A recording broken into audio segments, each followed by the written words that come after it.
First Coast News brought you the heartbreaking stories of dog owners who saw their pets die within hours of coming into contact with toxic algae. Tonight we're digging deeper. The St. Johns River keeper tests the river, but we wanted to know who is in charge of testing ponds and lakes that your dog may play in. Kaylee Tracy is on your side tonight, finding out it's up to those in charge of privately owned ponds to test that water. Flynn, down. Days like today, Flynn needs to cool off, but his mom made sure she checked that the water was safe at Dogwood Dog Park before he hopped in.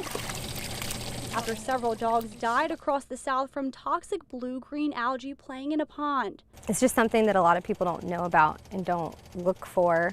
That's one of the reasons we stay to like dog parks or pools, and we don't always just take the dogs everywhere. We just kind of limit where we go. It's a type of bacteria that's usually found in stagnant water, especially where it's warm, and it can be toxic. Those toxins could cause liver failure in animals and kill them. We see it all over the country. I mean, it doesn't matter. I mean, again, as the climate is starting to warm a little more, we're starting to see it. You know, we've always seen it everywhere, but now that the proliferation may be a little more so. Mark Albel is with GreenWater Laboratories, a tiny lab in Palatka that tests water samples from all over the country. He says the trick about the toxins is you can't always see them. Sometimes the blue-green algae will clump up and look green, though. His lab tests that to see first if it's a cyanobacteria or blue-green algae, then tests to see if that bacteria is toxic. Just be cautious. I mean, look at the water. If the water is green, or if you don't feel good about the way the water looks, then avoid it. If you own it privately, then you certainly get it tested. Otherwise, you contact whoever's responsible for that water body and pursue that in terms of a testing option.